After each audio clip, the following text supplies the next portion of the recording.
La noche estaba cargada de lluvia, y las calles brillaban como espejos oscuros donde cada sombra parecía esconder un peligro. Fue en ese escenario desolado cuando todo cambió. Un hombre harapiento surgió de la penumbra, cubrió con brusquedad la boca de la joven agente y susurró al oído una única palabra desesperada: «¡Cállate!». Ese gesto brutal pero extraño no fue amenaza, fue salvación. El corazón de Lucía Herrera, apenas 28 años, y una de las pocas policías que patrullaban solas el centro de la ciudad, se detuvo por un instante. El instinto de defensa la empujaba a luchar, pero la fuerza de aquella mano temblorosa y el temblor de esa voz no eran de agresor, sino de alguien que se jugaba la vida para protegerla. Afuera, en la esquina iluminada por un farol roto, 3 hombres avanzaban con pasos decididos. Sus siluetas se recortaban contra el resplandor mojado de los charcos. Habían seguido la ruta de la patrulla con paciencia de cazadores, esperando el momento exacto para atacar. Y si aquel desconocido no hubiese intervenido, Lucía ya estaría marcada como presa. El aire del callejón se volvió más espeso cuando las voces de los hombres rebotaron contra las paredes húmedas. Buscaban, olfateaban el silencio, prometiendo muerte al menor indicio de su presencia. Ella sintió el sudor frío recorrerle la espalda, entendiendo que no eran rateros improvisados. Había premeditación, había odio dirigido contra su uniforme y su nombre. El hombre que la mantenía escondida temblaba, no de violencia sino de miedo compartido. Su ropa empapada desprendía olor a polvo, a noches sin techo, pero sus ojos vigilaban como centinelas cansados. A su lado, un perro flaco y de mirada feroz custodiaba la entrada del pasaje, inmóvil, como si comprendiera el peso del momento. El tiempo se estiró interminable hasta que los pasos se fueron alejando. Solo entonces la presión sobre la boca de Lucía cedió, dejando en el aire la certeza de que había estado a un suspiro de la muerte. El encuentro fue breve, pero suficiente para alterar el rumbo de su vida. En ese instante comprendió que la ciudad que creía conocer escondía capas más oscuras de lo que jamás sospechó. Durante años había recorrido esas calles creyendo dominar cada esquina, cada rostro invisible que habitaba los márgenes. Pero esa madrugada, un hombre que vivía en la sombra la había salvado de convertirse en un número más en la estadística de caídos. El eco de aquel «cállate» quedó grabado en su mente como un tatuaje invisible. Era la advertencia de alguien que veía lo que otros no veían, que habitaba un mundo paralelo donde la violencia se gestaba antes de hacerse noticia. Lucía salió del callejón cuando estuvo segura de que nadie los seguía, con las piernas entumecidas por el miedo y el corazón agitado como tambor de guerra. El informe que entregaría horas después diría «patrullaje sin novedades», pero dentro de sí sabía que todo había cambiado. Esa noche no solo había sobrevivido, había descubierto que los verdaderos guardianes a veces no llevan uniforme y que los héroes más inesperados pueden surgir de los lugares que todos prefieren ignorar. La madrugada dejó una resaca de sirenas lejanas y techos chorreando, pero nada logró despegar de la mente de Lucía Herrera la instrucción que le había salvado la vida. El peso del uniforme le pareció más denso que otras veces, como si la tela guardara la humedad de un secreto. En su cocina pequeña, un mapa arrugado de rutas resaltaba con marcas a lápiz que ella misma había trazado en turnos previos. La secuencia de robos silenciosos en depósitos y oficinas no respondía a patrones vulgares. Había precisión, cambios de horarios estudiados, una anticipación fría. La noticia de un cuerpo arrastrado por el río llegó a la central antes de que el sol se permitiera calentar el asfalto, y la sospecha se extendió como neblina maliciosa sobre su nombre.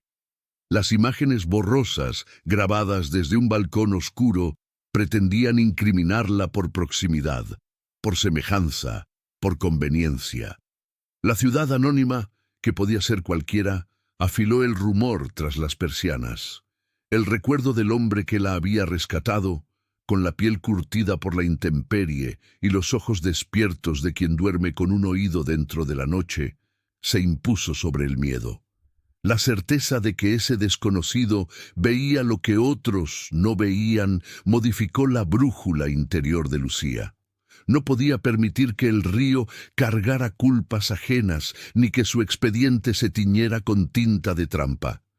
La avenida central, con sus charcos que formaban planetas inmóviles, fue dejando atrás la inquietud a medida que la estrategia tomaba forma.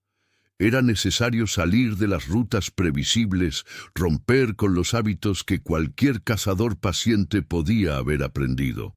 A la hora en que los repartidores llenan de cajas las aceras, Lucía revisó cámaras públicas con paciencia de cirujana. Un sedán oscuro repetía apariciones tímidas en los bordes de los cuadros, no para sobresalir, sino para existir lo justo. La ubicación coincidía con dos de los robos y con la zona donde el río había tragado al desconocido. La coincidencia dejó de ser casual para convertirse en hilo. El guión que alguien estaba escribiendo contra ella necesitaba ser interrumpido por un acto que no figuraba en la obra.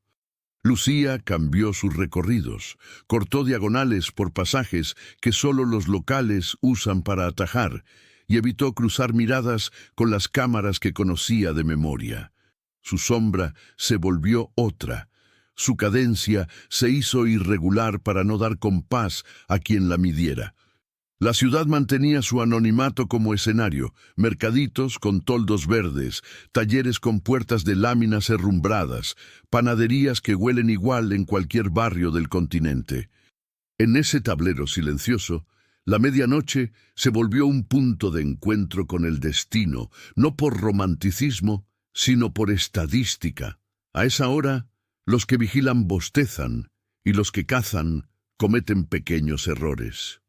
El mural de colibríes, pintado sobre un muro húmedo que resistía al salitre y a la lluvia, era un faro para quienes prefieren recordar que la belleza también cabe en las paredes descascaradas. Allí esperó, respirando más lento, midiendo vehículos, contando pasos, auditando silencios. El rescatista apareció sin reclamar protagonismo, como si saliera del propio color. Tenía el andar de quien aprendió a caminar por la ciudad sin hacer ruido, y con él un perro de nervios contenidos como alambre. Las llaves que traía en el bolsillo eran un puente con un pasado que no existe más. El taller de un abuelo que supo arreglar motores y escuchar historias. El nombre del abogado muerto resonó como eco en la memoria de Lucía, al igual que el del político cuya influencia mancha presupuestos y conciencias por igual. Lo que siguió fue decisión antes que duda. Al mediodía, con el ruido protector de motores y voces, habría una puerta levantándose después de años de polvo, y tal vez, debajo del polvo, una verdad dispuesta a morder. La ciudad, que parecía cualquier ciudad, se preparaba para revelar un compartimiento oculto en la espalda de su rutina. El taller heredado, con su letrero descolorido y un número que podría pertenecer a cualquier calle lateral, condensaba un país entero en un rectángulo de concreto.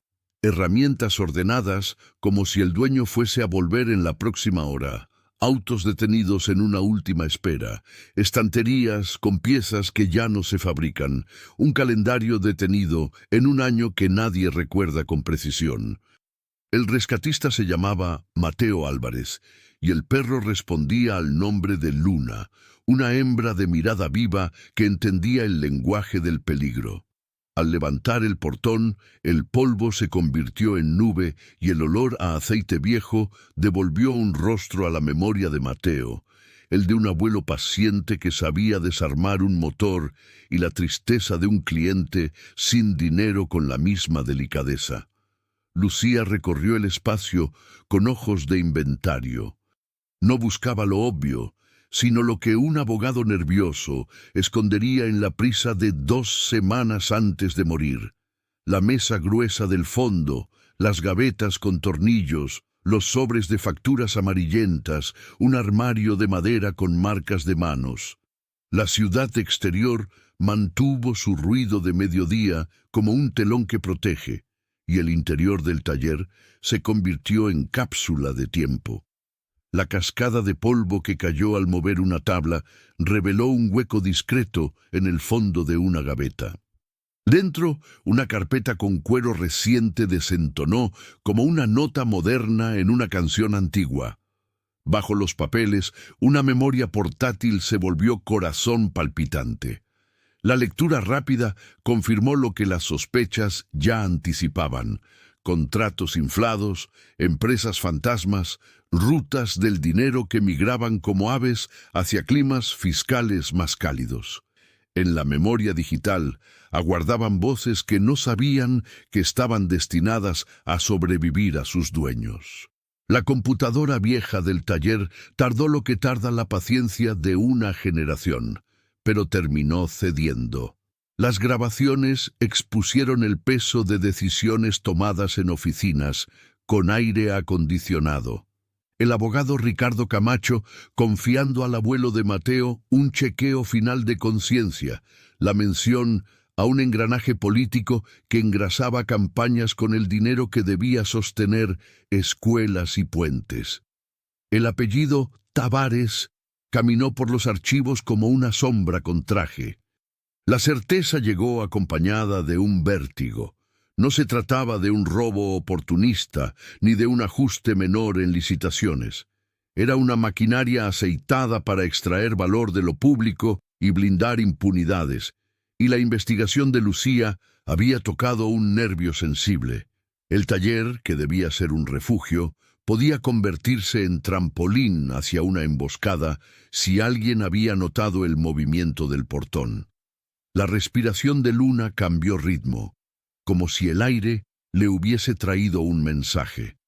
La salida por los fondos fue menos heroica que urgente. La experiencia callejera de Mateo dibujó un recorrido por pasajes donde las motos no caben y las cámaras se cansan de mirar.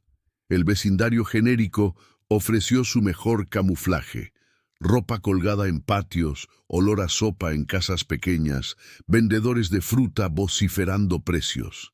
En una plaza, los dos se mezclaron con el flujo humano que no mira a nadie más que a su propia lista de pendientes. El paquete documental, comprimido y duplicado, viajó oculto en un compartimiento improvisado que nadie revisaría por rutina. El plan tomó forma con la lógica de lo obvio: no confiar en intermediarios locales, saltar la barrera de las amistades de conveniencia, entregar la evidencia en una instancia nacional que pudiese armar un caso antes de que los responsables hicieran desaparecer pruebas y testigos. La ruta hacia esa oficina distante exigía discreción de oficio, y el refugio inmediato, antes de la partida, llegó en forma de iglesia vecinal, con puertas que crujen y un anexo que hace de albergue. La fe, más que dogma, ofreció logística: un cuarto limpio, 2 camas, una ventana hacia un jardín mínimo donde Luna olfateó calma por primera vez en horas. La noche cayó como un telón pesado, y con ella la certeza de que el amanecer debía encontrarlos en camino. El taller se quedó atrás cerrando un ciclo. La ciudad anónima, idéntica a otras, volvió a respirar como si nada, aunque algo irreparable había comenzado a moverse en sus entrañas. El viaje clandestino no tuvo glamour ni melodrama. Tuvo colchones en la parte trasera de un vehículo de carga, tuvo pausas discretas en estaciones secundarias, tuvo el rumor constante del motor convirtiéndose en metrónomo que acompasa pensamientos. El conductor, un hombre de mediana edad con maneras de quien ha visto demasiadas historias terminar mal, entendía el oficio de pasar desapercibido. No preguntó nombres, no pidió detalles, solo aceptó el peso literal y simbólico de una mochila que valía más que cualquier mercancía: La carretera, como cualquier carretera, bordea pueblos que parecen repetirse, con estaciones de servicio donde cambian los rostros, pero no los vasos de café. La ciudad que quedó atrás se volvió un punto pequeño en el retrovisor de la memoria. Lucía repasó los pasos con mente disciplinada, rutas que no usó, cámaras que evitó, esquinas donde la intuición le dijo que no debía doblar. La culpa ajena que quisieron cargarle no encontró lugar donde asentarse. La evidencia que llevaba le daba una razón que pesaba más que el miedo. Mateo, a su modo, repasó otro mapa, el de pérdidas que lo habían empujado al borde. El taller cerrado, las noches que enseñan a escuchar lo que los edificios comentan cuando nadie los mira, la manera en que la ciudad suele olvidar a los suyos. La lealtad a la memoria del abuelo se transformó en compromiso con la verdad que habían desenterrado. Luna dormía de manera intermitente, con ese sueño ligero de los animales que saben que el peligro puede tocar a cualquier hora. El amanecer sorprendió al vehículo en una circunvalación amplia que anunciaba la cercanía de edificios con siglas y banderas. La arquitectura impersonal de los complejos administrativos, con su vidrio espejado y sus jardines siempre idénticos, parecía diseñada para neutralizar la épica.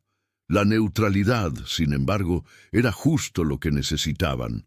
El ingreso a la sede nacional, con competencia para causas de alta corrupción, no dependía de discursos, sino de procedimientos. Identificaciones verificadas, cadena de custodia, peritajes digitales, cotejos de firmas, cruces de cuentas. Todo debía ocurrir con la velocidad suficiente para adelantarse a la reacción del poder herido. El tiempo dentro de la institución se volvió viscoso. Equipos de especialistas abrieron la carpeta como quien desarma un artefacto, conscientes de que cualquier error invalida y cualquier demora mata. Las grabaciones confirmaron la trama con una claridad incómoda. El abogado que había presentido su final y dejó instrucciones para que la verdad llegara a manos confiables. Los listados de empresas pantalla. El rastro del dinero viajando por rutas opacas. El apellido del político influyente, repetido en notas internas y conversaciones grabadas, dejó de ser susurro para convertirse en ficha central. Mientras los analistas trabajaban, la ciudad diferente pero igual al resto seguía su rumor. La noticia de un operativo en construcción comenzó a circular en voces que prefieren los pasillos a los micrófonos. La sensación de estar a minutos de un movimiento que podía cambiar el cuadro general sustituyó a la ansiedad. Lucía mantuvo la respiración en un ritmo que el entrenamiento le enseñó para no nublar decisiones. Mateo, que no tenía ese entrenamiento, aprendió a copiarlo. En algún patio, lejos de computadoras y sellos, Luna encontró un rincón de sombra y se tendió sin perder el oído. Cuando el reloj interno de la burocracia se alineó con la urgencia, la maquinaria cambió de marcha. Órdenes selladas, equipos coordinados en varias jurisdicciones, teléfonos que repetían instrucciones concisas. El operativo que había comenzado en un callejón húmedo con un susurro se transformó en redes de captura desplegadas sobre un mapa amplio.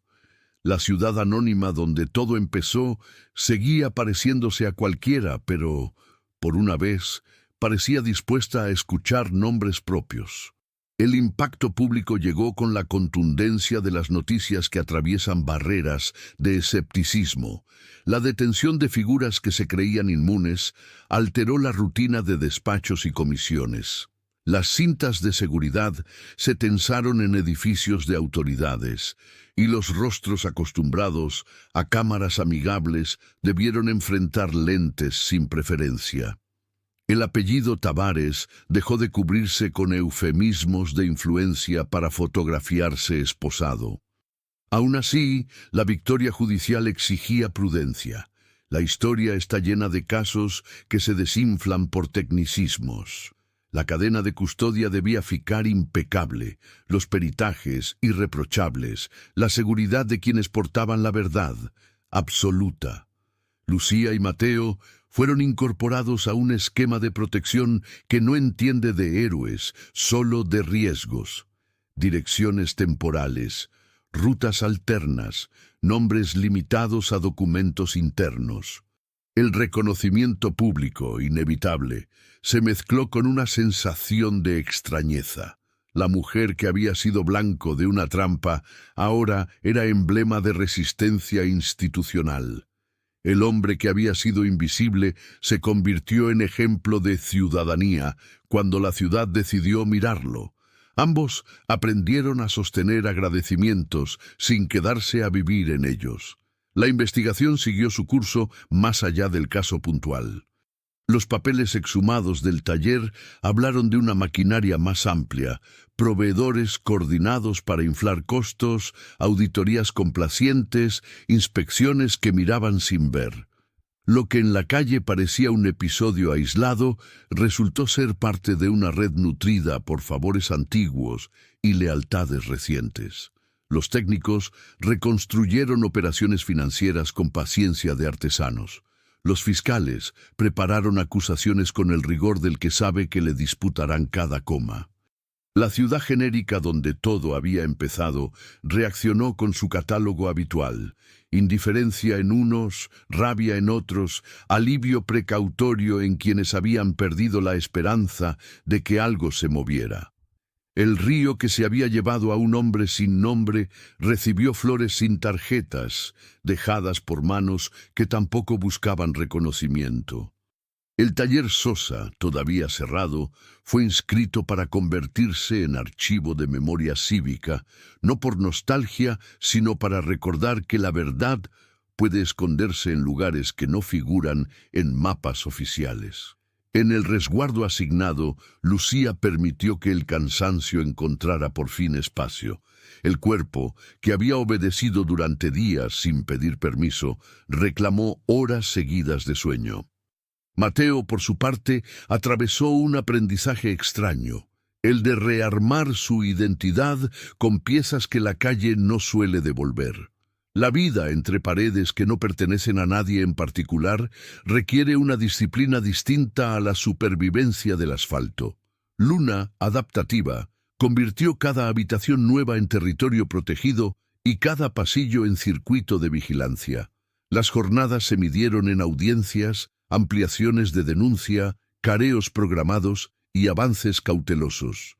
La caída de una torre no implica el final del laberinto, pero el sonido de los engranajes públicos, tantas veces lento hasta la exasperación, mostró que también puede acelerarse cuando la evidencia es sólida y el foco social sostenido. El eco de una palabra susurrada en un callejón seguía reverberando bajo todo aquello, recordando que el primer acto de esta historia había sido el silencio oportuno. Con el paso de las semanas, lo que empezó como operación judicial cristalizó en transformación específica. Recursos recuperados de cuentas congeladas fueron reasignados a proyectos con supervisión externa. Las licitaciones antiguas se reabrieron bajo lupa, y varios nombres que acostumbraban inaugurar obras sin terminarlas encontraron su firma en documentos de otra especie, los que establecen penas. No se trata de magia, sino de procesos, y sin embargo, incluso los procesos necesitan símbolos para que la ciudadanía reconozca que está ocurriendo algo distinto a lo habitual. El reconocimiento formal para quienes sostuvieron el caso llegó de manera sobria. No hubo alfombras, pero sí actas. Lucía aceptó los gestos con la moderación de quien entiende que el trabajo es un continuo. Mateo recibió oportunidades prácticas, una oferta para coordinar un pequeño equipo de enlaces comunitarios enfocado en acercar denuncias de barrios invisibilizados a las unidades competentes. Su experiencia en la calle, que tantos consideraban desecho de currículo, se convirtió en capital valioso. Aprendió a traducir el miedo en rutas seguras para información y a identificar señales tempranas en mercados, talleres, plazas y terminales. El taller Sosa comenzó su metamorfosis. La mesa donde se había encontrado la carpeta pasó a una sala con vitrinas discretas y la memoria de un mecánico con ética cotidiana se volvió síntesis de una pedagogía simple.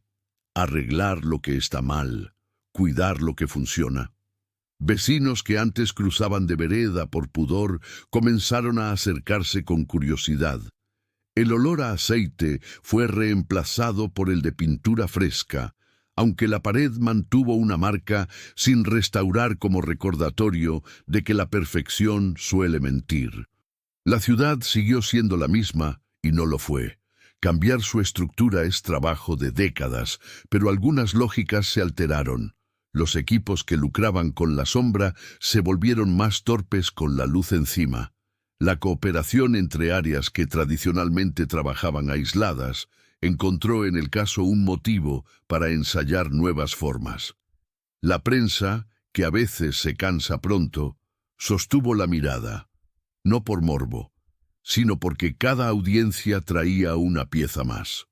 En el resguardo, la rutina de Lucía recuperó algo de humanidad. Dormir 8 horas seguidas dejó de ser lujo. Correr con Luna por un patio breve se volvió terapia. Escuchar a Mateo contar historias sin hacer de esas historias un espectáculo fue una manera de entender capas de la ciudad que nunca enseñan en la academia. A veces, el silencio compartido bastaba. Los dos sabían que el peligro no desaparece porque una operación cierre, que los reflejos no se jubilan, que la noche conserva arsénicos. Pero también aprendieron que la esperanza puede institucionalizarse si alguien la alimenta con procedimientos. El susurro inicial permaneció como contraseña íntima. Cualquier plan futuro se medía contra esa brújula. Hablar cuando construye, callar cuando protege, nombrar cuando neutraliza la impunidad. La historia, que había empezado en un callejón húmedo indistinguible de miles, no tenía intención de convertirse en anécdota. Prefería transformarse en método. 6 meses después del primer portón levantado, el calendario institucional llegó a sentencias que rara vez se leen en voz alta en plazas. 15 condenas robustas y la desarticulación de un esquema que chupaba recursos como esponja seca dieron por resultado cifras que no son poéticas, pero significan hospitales con personal, escuelas con techos que no gotean y puentes que no se caen solos. El apellido de quien había sido el eje político de la trama quedó fijado en documentos que no admiten negación.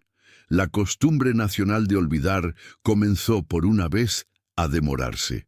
El programa que Mateo había ayudado a modelar desde su experiencia con bordes abiertos tomó forma oficial. Una red de protección para personas en situación de vulnerabilidad que, aún sin credenciales, sostienen piezas de verdad críticas en investigaciones complejas. No es caridad, es inteligencia pública.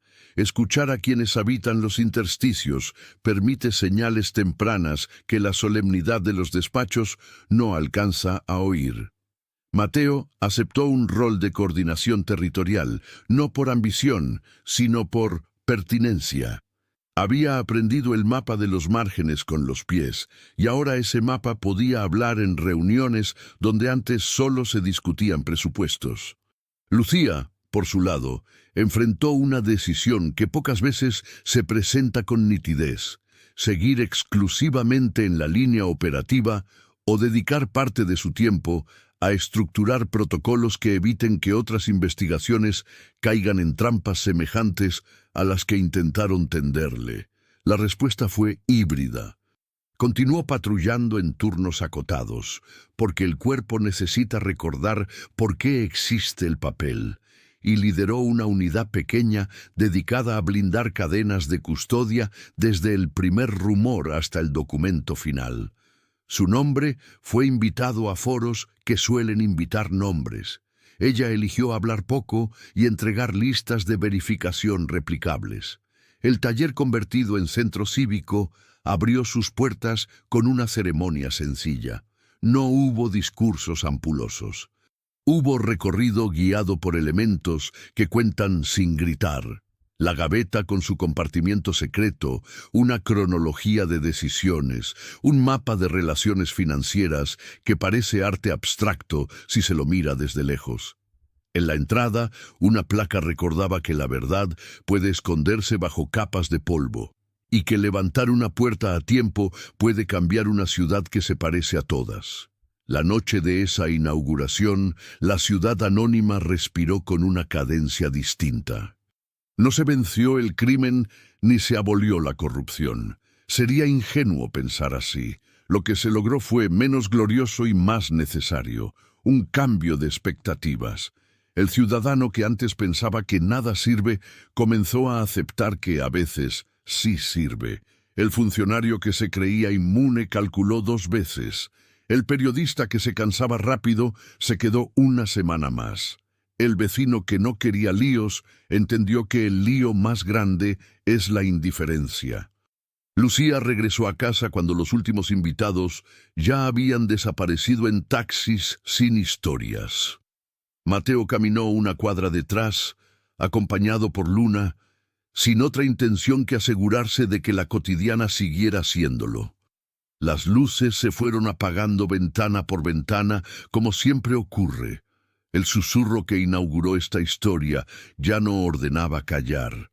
Ahora, como toda contraseña bien usada, invitaba a hablar cuando correspondía y a escuchar cuando el silencio era el único puente. El tiempo posterior a una victoria parcial exige el tipo de trabajo que no sale en fotos. Mantenimiento de protocolos, auditorías aleatorias, revisión de listas, pequeños ajustes que evitan que una puerta recién engrasada vuelva a chirriar. El programa que Mateo coordinaba comenzó a recibir reportes desde zonas donde el Estado suele llegar solo en campañas. No todos se convertían en casos. Muchos eran vida cotidiana, pidiendo que la miraran. Separar uno de otro requirió sensibilidad para no convertir el dolor social en estadística hueca. Lucía se dedicó a formar equipos jóvenes que aprendieran a leer la ciudad desde varios niveles a la vez. La esquina, el expediente, la cuenta bancaria, la ruta del camión, el código en el contrato. La tentación de volver cada historia en epopeya se enfrentó con la disciplina de convertir cada hallazgo en procedimiento. Allí donde antes había intuición suelta, ahora había matrices replicables. Allí donde antes la cadena de custodia era una cuerda atada con nudos improvisados, ahora existía un tejido con puntos firmes. El centro cívico del antiguo taller recibió visitas de escuelas, asociaciones vecinales y técnicos extranjeros curiosos. La exhibición evitaba el morbo y apostaba por la pedagogía. Más que mostrar delincuencia, mostraba cómo se construye una respuesta cívica. La sala más visitada resultó ser la más sencilla, una mesa larga con papeles en blanco, lapiceras y una consigna mínima que invitaba a escribir "what if" en cualquier idioma. Las respuestas, muchas veces anónimas, sirvieron para alimentar nuevas ideas que ningún manual produce por sí solo. La ciudad siguió su ciclo de estaciones. Llovió sobre los mismos techos, crecieron las mismas plantas en canteros improvisados, se llenaron las mismas veredas de vendedores con mercancías parecidas. La gran transformación no cayó del cielo como decreto, se tejió abajo con hilos que no rompen fácil. Hubo retrocesos, como en toda obra larga. Expedientes que volvieron con observaciones, operativos que no encontraron lo que prometían los rumores, periodistas que prefirieron otra historia más vendible, pero también hubo avances sin trompetas, licitaciones limpias que no salieron en portadas, ahorros destinados a mejoras discretas, pequeñas oficinas públicas aprendiendo a decir no con sustento. Al final de ciertas jornadas, la fatiga parecía hecha de arena. Lucía regresaba a un cuarto sin lujos con la sensación correcta de haber empujado 1 milímetro el mundo en la dirección adecuada. Mateo cerraba un cuaderno con apuntes breves que le permitían recordar lecciones que la calle le había enseñado a golpes. Luna, más canosa en el hocico, dormía con paz de guardiana satisfecha. El susurro inicial ya no era un mandato urgente, sino una frase que el cuerpo había interiorizado para usar solo cuando correspondía. Callar para proteger, hablar para sostener, actuar para impedir que la indiferencia vuelva a ocuparlo todo. El caso parecía haberse cerrado en los tribunales, pero en las calles el eco continuaba. Los pasillos de los mercados aún murmuraban sobre los poderosos que habían caído, y las paredes todavía exhibían carteles con rostros que alguna vez parecieron intocables. Lucía Herrera caminaba por esas avenidas sabiendo que la confianza ciudadana se reconstruye en pasos pequeños, no en golpes de efecto. Cada esquina con olor a pan recién horneado, cada vendedor ofreciendo frutas bajo un toldo improvisado, le recordaba que la justicia no es un edificio con columnas, sino un proceso que respira entre la gente. Mateo Álvarez, que antes habitaba las sombras de la ciudad, ahora era buscado por líderes vecinales que pedían consejo. Su experiencia, antes desechada como peso inútil, se había convertido en brújula. No había fórmulas mágicas, solo la sabiduría de quien aprendió a distinguir cuando un ruido nocturno era solo viento y cuando era un presagio de peligro. Con paciencia, enseñaba a reconocer patrones, a documentar detalles, a no rendirse ante la indiferencia. El perro Luna, cada vez más canoso, seguía fiel a su lado, observando con ojos atentos todo lo que se movía en derredor. La ciudad, con sus plazas llenas de niños jugando y sus avenidas atascadas de tráfico, parecía la misma de siempre. Pero bajo esa apariencia cotidiana, algo había cambiado. Las personas que antes bajaban la mirada al hablar de corrupción, ahora la sostenían un segundo más. El silencio resignado se había transformado en un murmullo de exigencia. Y aunque todavía quedaban rincones oscuros, la certeza de que era posible encender luces ya no se podía borrar.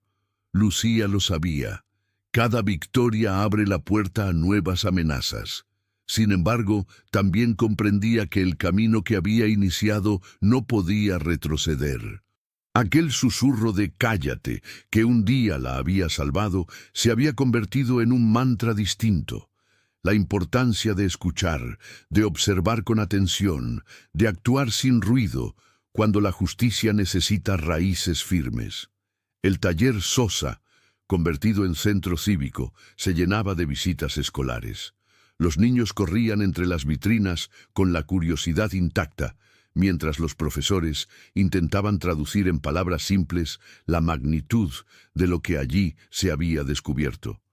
Los más pequeños no entendían de contratos inflados ni de redes de corrupción, pero comprendían la metáfora. Debajo del polvo siempre puede esconderse una verdad capaz de cambiarlo todo. Esa enseñanza, tan básica como profunda, quedó grabada en sus dibujos y en las frases que dejaban escritas en papeles de colores colgados en un mural. Mateo se convirtió en guía improvisado del lugar.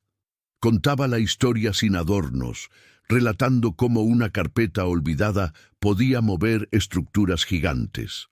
Los visitantes escuchaban en silencio, no por solemnidad, sino porque reconocían en su voz el peso de quien no buscaba protagonismo, sino advertir que la indiferencia cuesta caro. Lucía, por su parte, colaboraba desde un rol más discreto. Revisaba protocolos, corregía errores, aseguraba que cada documento estuviera protegido. La ciudad seguía mostrando sus contradicciones. En un barrio cercano, un grupo de comerciantes protestaba por impuestos injustos. En otro, un parque se llenaba de música y danzas en una feria popular. Esa mezcla de lucha y celebración era el pulso verdadero de un lugar que, pese a todo, se negaba a dejarse vencer por la apatía. Lucía y Mateo aprendieron a ver esos gestos como señales de que valía la pena resistir. Cada protesta era una demanda de justicia, cada baile una afirmación de vida. El recuerdo del río que se tragó a un hombre inocente nunca se borró del todo.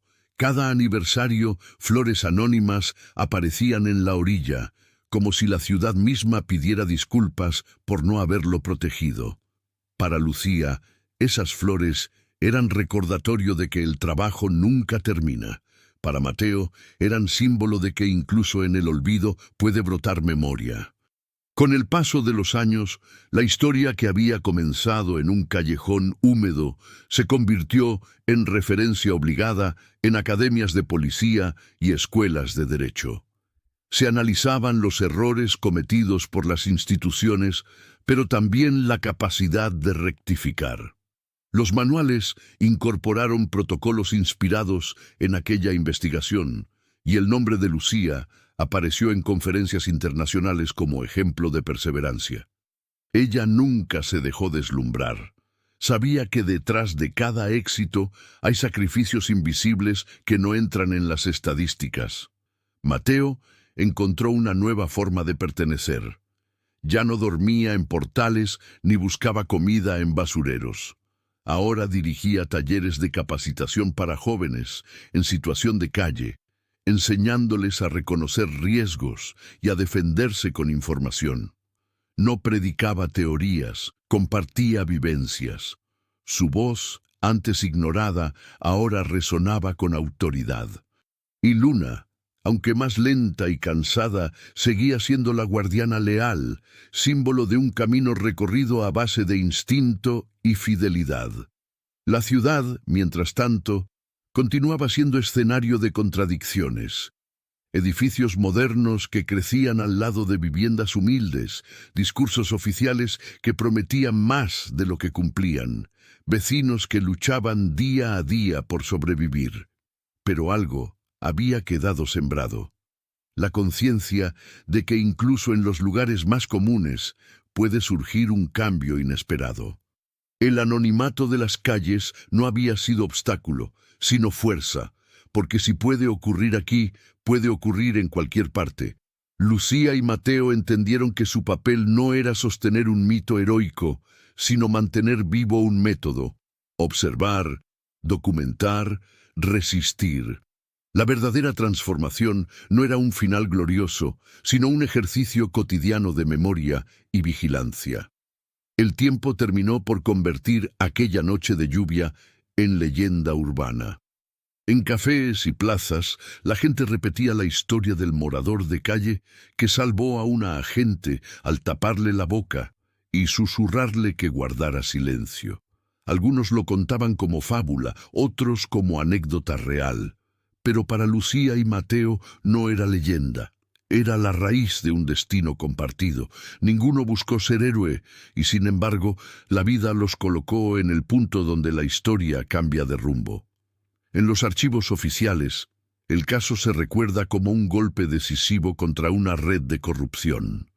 En los recuerdos íntimos se guarda como un encuentro improbable en un callejón cualquiera. Lo extraordinario nació de lo ordinario, de un acto instintivo que evitó una muerte segura y encendió una cadena de hechos que sacudieron estructuras enteras. Esa es la enseñanza que ambos sostuvieron hasta el final: que lo común puede esconder lo decisivo, que lo invisible puede sostener lo fundamental, que lo callado puede convertirse en grito de justicia. La ciudad siguió siendo escenario de vida diaria. Niños corriendo detrás de una pelota, vendedores voceando sus productos, semáforos que marcan el ritmo de la jornada. Pero debajo de esa rutina permanecía un susurro que ya era parte de su identidad colectiva. Callar cuando es necesario, hablar cuando es justo, actuar cuando nadie más se atreve. Lucía Herrera y Mateo Álvarez no buscaron fama ni reconocimiento, pero dejaron un legado más profundo: la certeza de que la verdad puede nacer en cualquier esquina, en cualquier calle, en cualquier vida considerada insignificante. Y que, al final, no importa el tamaño del escenario, sino la valentía de quienes deciden no rendirse.